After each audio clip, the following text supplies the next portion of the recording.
नमस्कार मित्रों, हम लोग कीरचाप पे न्यूमेरिकल पढ़ रहे थे। उसी कड़ी में हम लोग आगे बढ़ते हैं। इसके पार्ट 2 पिछले वीडियो में मैंने एक क्वेश्चन आपको इसका करवा दिया था। अब चलते हैं नेक्स्ट क्वेश्चन। अब पहले देखिए, यहाँ दिया है इसमें कि दिए गए परिपथ में I1 और I2 का मान ज्ञात कीजिए। परिपथ देख ले ध्यान से। यहां देख रहे हैं इस जंक्शन पे ये धारा अंदर आ रही है, ये धारा बाहर जा रही है और इसमें एक धारा बहेगी। तो उसकी दिशा कहां मान लेते हैं? अंदर की ओर, इधर की तरफ मान लो बहेगा। अब इस धारा का मान कितना आएगा? मान लो टोटल धारा तो I1 आई है ना, और यही तो पार्ट में बटी है ना। अगर इस हिसाब से हम करें, इसका मान क्या होना चाहिए? अगर हम इसको मान लो सपोज दैट I3 ले लेते हैं, तो कीरचाप के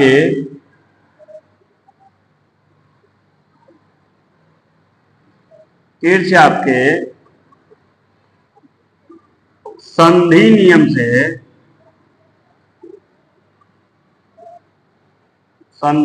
से क्या हो जाएगा? हम बताए थे जितनी धारा अंदर प्रवेश करेगी और जितनी धारा बाहर निकलेगी उनका योग बराबर होगा। तो इसमें क्या हो रहा है देखिए आप ध्यान से, I1 प्रवेश कर रही है और दो धाराएं बाहर निकल रही है। कौन कौन? I3 और क्या निकल रही है? I2। तो हम अगर चाहें I3 का मान निकालना, तो इसको जब इधर लाके पक्षांतर करेंगे तो हम क्या लिख सकते हैं? I1 माइनस I2 लिख सकते हैं। क्या लिख सकते हैं? इसका वैल्यू I3 का वैल्यू हम लिख सकते हैं I1 माइनस I2 लिख सकते हैं बच्चों यहां से। ठीक, अब हम लूप का चुनाव कर लेते हैं। लूप का चुनाव में हम इसको ले लेते हैं और इसमें हम ऐसे चलेंगे और इसमें भी हम ऐसे चलेंगे, यानी घड़ी की दिशा में हम चलेंगे, क्लॉकवाइज चलेंगे। ठीक, तो चलिए आइए क्लॉकवाइज चलते हैं, सवाल को सॉल्व करते हैं। इधर तो पहले ए लूप लेते हैं। लूप ABEFA में लूप कौन सा? ABEFA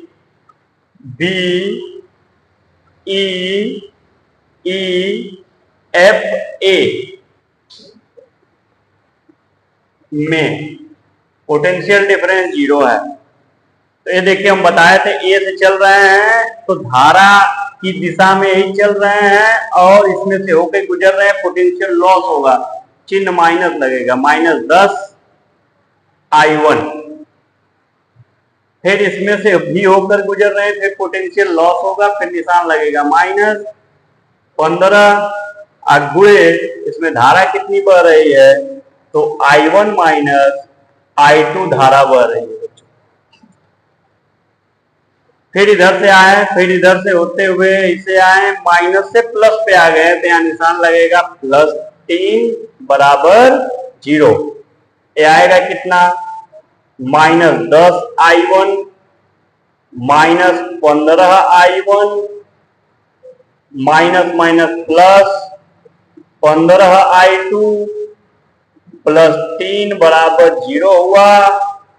15 और 10 मिलाकर हो गया कितना? 25 I1 अब प्लस ए हो गया आपका 15 I2 ए आया इधर तो क्या हो गया? -3 हो गया। अगर हम माइनस का गुणा कर दें तो हो जाएगा 25 I1 माइनस 15 I2 बराबर ये 3 हो जाएगा। माइनस जब मल्टीप्लाई किए तो माइनस है तो प्लस हो जाएगा, प्लस है तो माइनस हो जाएगा, माइनस है तो प्लस हो जाएगा। यह इक्वेशन नंबर क्या बनेगा? पहला बनेगा। ठीक, फिर हम चलते हैं लूप। इसमें इसका नाम क्या है लूप का? तो लूप नाम दे देते हैं BCD E B में। चलो भैया आ जाओ देखा जाए। तो देखो यहां से चल रहे हैं, इसमें से होकर गुजर रहे हैं, धारा की दिशा में ही चल रहे हैं, चिन्ह लगेगा माइनस, माइनस 20 हो जाएगा I2। धारा इसमें कितनी बह रही है? I2। इसमें से होकर गुजर रहे हैं, धारा कितनी बह रही है? I2। तो हो जाएगा चिन्ह माइनस, 50 गुणे I2 हो जाएगा।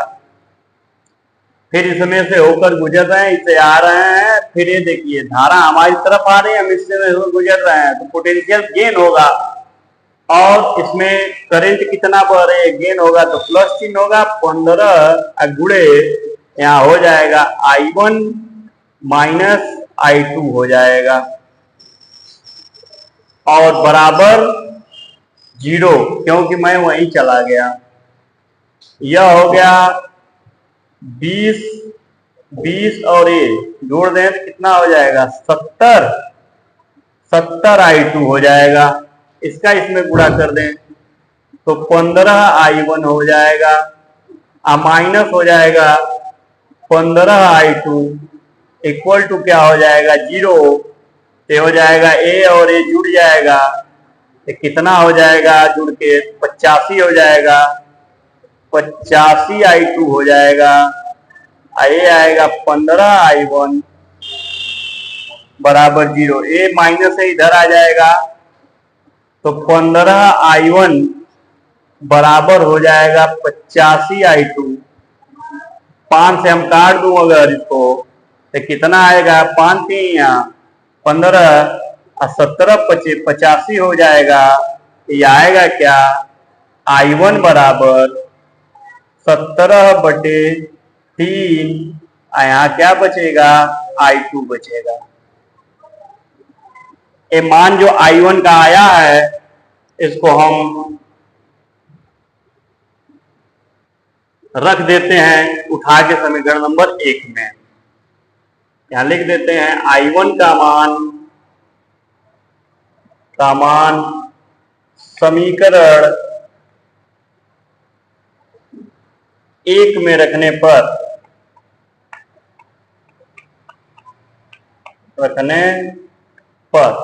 क्या हो जाएगा? 1 में रख देते हैं तो 1 यहां देख रहे हैं ध्यान से, ये है 25 गुणे I1 की जगह ये वाला मान क्या हो जाएगा? 17/3 गुणे I2, और ध्यान से देखें 1 यहाँ क्या है? 15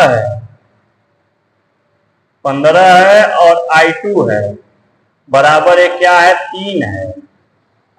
अब देखिए यहां से 25 का 17 में गुणा कर दीजिए, तो 17 25 85 हो जाएगा, हाथ में 8 लगेगा, और फिर 17 गुना के 34, और 34 और 8 मिला के हो जाएगा 42 I2/3 माइनस 15 I2 बराबर 3 आएगा। तिरछा गुणा करिएगा तो ये 425 I2 माइनस 15 45, तो 45 I2 आ जाएगा, अब बटे 3 बराबर 3 आ जाएगा। ठीक ना? अब देखिए 3 का इधर गुणा होगा, और ये 425 में से अगर 45 आप निकालेंगे तो 5 और 40, तो ये कितना आ जाएगा बच्चों? 380 आ जाएगा। 380 I2 बराबर 3 तरीके 9, तो I2 का वैल्यू कितना आ गया? 9/380 एम्पियर। ठीक ना? अगर मान लीजिए कभी सवाल सॉल्व कर रहे हैं और माइनस चिन्ह आ जाता है तो घबराइएगा मत, माइनस चिन्ह का मतलब होगा विपरीत दिशा। ठीक, अब इस I2 का मान जो ये वाला मान आया इसमें रख दीजिए। अब देखिए यहाँ I1 बराबर क्या है? 17/3 है, इंटू I2 है। अब यहां देखिए I1 बराबर हो गया 17/3 गुणे I2 का मतलब हो गया 9/380। अब यहां देखिए 3 तरीके 9, ये आ जाएगा क्या? I1 का मान ये आ जाएगा 17 × 51 अब बटे 380। 80। ये सवाल हो गया आपका सॉल्व और ए इसके दोनों आंसर हो गए। ठीक है बच्चों, अब चलते हैं अगले सवाल पे। चलिए, इसमें क्वेश्चन 3 दिया हुआ है, बहुत ही छोटा क्वेश्चन है। इसमें इस बहने वाली धारा आई का मान निकालना है। सभी तरफ से धाराएं कहीं से आ रही हैं, देखिए इधर से आ रही हैं धाराएं, इधर जा रही हैं बाहर की तरफ, फिर इधर से अंदर आ रही है, इधर से बाहर जा रही है, इधर से बाहर। यूपी बोर्ड में आया हुआ एक प्रश्न है, पूछ रहा है कि धारा आई का मान बताओ। देखा जाए मैं क्या बताया, और उनके हिसाब से जितनी धाराएं अंदर आ रही है एक तरफ जोड़ो, जितनी धाराएं बाहर निकल रही है उसको एक तरफ जोड़ो, और उनका योग बराबर ही आएगा। तो देखो कितनी धाराएं अंदर जा रही है, एक ये धारा अंदर जा रही है 10 धन, ये धारा अंदर आ रही है आई, तो इनका काम खत्म हो गया, इनका काम खत्म हो गया। अब धारा कोई अंदर जा नहीं रही है, बाहर निकल रही है। कौन कौन सी धारा बाहर निकल रही है? 3 एम्पियर की धन, एक कितने एम्पियर की? 4 एम्पियर की धन, एक कितने की? 6 एम्पियर की। चलिए आई बराबर है क्या हो गया? 4 3 7 6 13। ये 10 को इधर लाइएगा तो -10 हो जाएगा, और ये आई बराबर हो जाएगा आपका 3 एम्पियर। इस सवाल को आप नोट कर लीजिए।